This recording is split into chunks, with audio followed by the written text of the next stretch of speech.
It starts with a warning you can't ignore. A town, a building, a single night. And suddenly everything you thought was safe is gone. What happens when films go too far? When censorship boards panic, theaters pull prints, and audiences walk out in shock? Tonight, we're diving into 10 1970s exploitation films so controversial, so relentless, that they were banned, censored, or nearly lost forever. Some footage survives, some is heavily cut, but all of it will haunt your mind long after the credits roll. Zombie, 1979.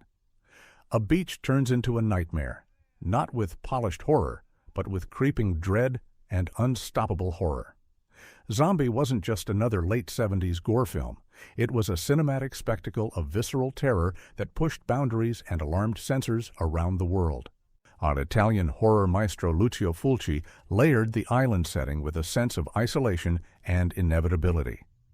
Once the undead rise, disbelief dies first. Here's the hook. Every arrival scene feels like a betrayal, a return to safety shattered.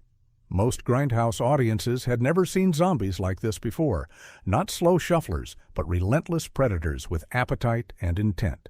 International boards demanded cuts. In some countries, distributors withdrew versions entirely before eventual reinstatement in restored editions. That battle between morbid curiosity and outright rejection helped cement this film as a cult phenomenon. For editors, this movie's tension is deceptively simple. Long lulls, sudden violent bursts, and the dread that comes before the scream. But for audiences in 1979, each zombie wasn't just a creature. It was a cinematic tabloid headline brought to life. And once word spread, no one wanted to stay home alone with the lights off. Wake in Fright, 1971. This isn't horror in the traditional sense, but it feels like one. Wake in Fright was controversial not because of gore, but because it refused to let you escape. An Australian outback town becomes a psychological trap where bad choices snowball into something much darker. When the protagonist slides deeper into violence and self-destruction, audiences felt as trapped as he did. Here's the hook. In several markets at release, this film was pulled or quietly shelved due to its bleak, unrelenting descent, a refusal to offer relief or redemption. Unlike many grindhouse titles, this one slams the viewer with real human conflict, depravity, and moral collapse. That's why modern audiences find it disturbing long after the first cut. It's not the shock of a monster. It's the shock of recognition. From a retention perspective, this film gives you a tool most horror lacks: psychological dread that unfolds like a slow, tightening noose instead of abrupt frights. And that's exactly why it challenged theaters in the 1970s. Not because it was nasty, but because it was too honest. A Clockwork Orange, 1971. This film wasn't just controversial, it sparked moral panic on a national scale. Stanley Kubrick's A Clockwork Orange followed Alex and his gang through a dystopian vision of ultraviolence and social decay, combining a stylistic polish with scenes that refused to allow complacency. Audiences weren't just watching chaos, they were seduced by it. But here's the hook. The film's UK release was so volatile that Kubrick himself withdrew it from British cinemas at the height of its controversy, fearing copycat violence and public disorder.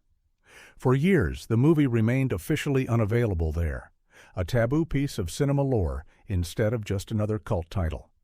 That battle between art, violence, and responsibility makes this one of the most fascinating entries on this list. From a documentary standpoint, A Clockwork Orange isn't just shock, it's a mirror.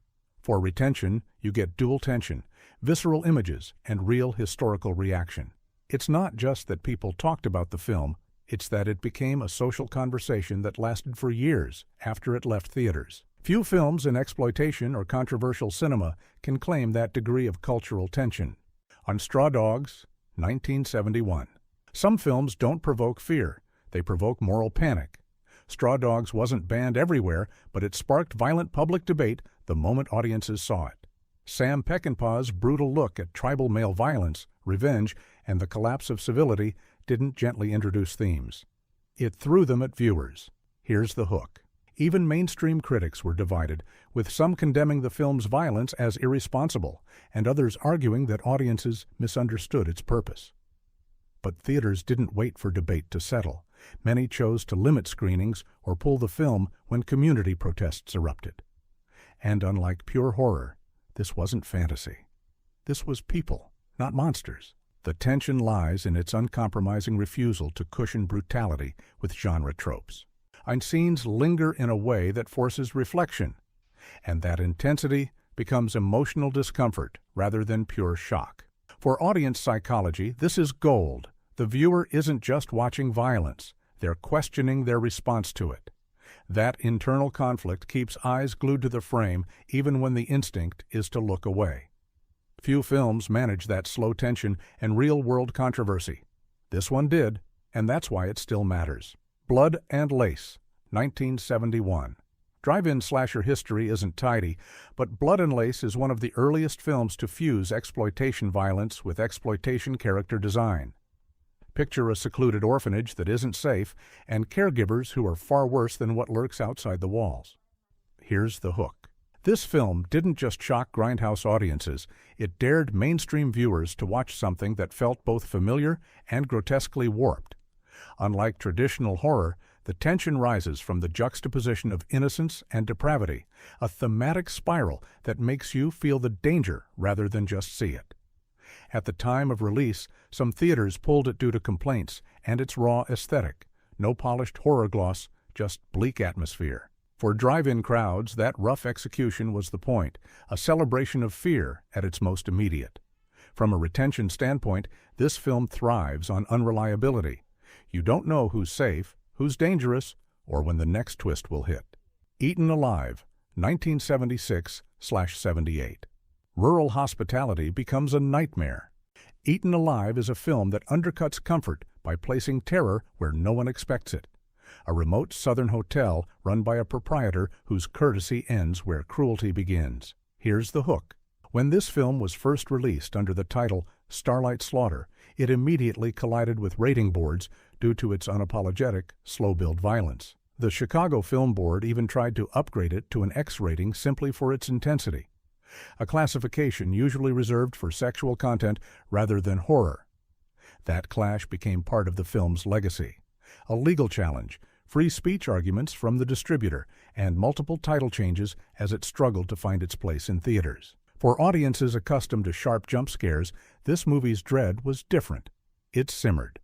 Moments where nothing seems to happen, only squeeze tension tighter, so when violence finally erupts, it lands deeper. That pacing is gold for retention. It traps the viewer in a slow, tightening loop where relief never arrives. Assault on Precinct 13, 1976. When violence becomes siege, every moment becomes survival.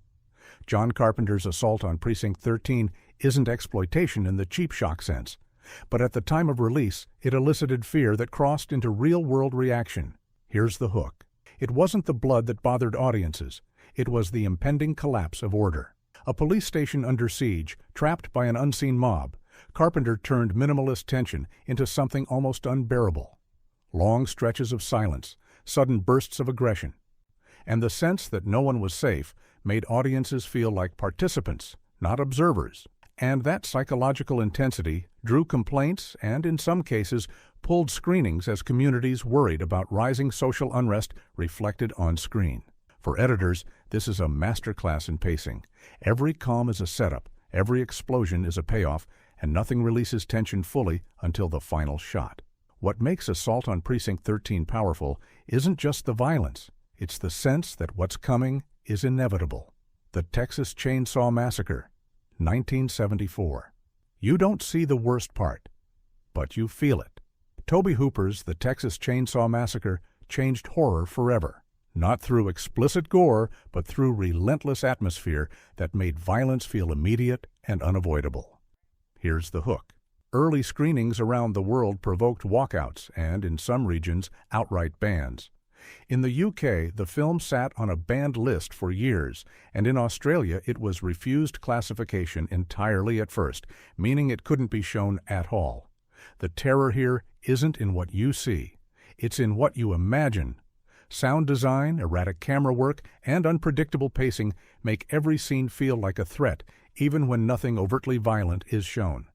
That psychological technique makes this film ideal for retention. The audience's mind fills in gaps even after the screen goes dark.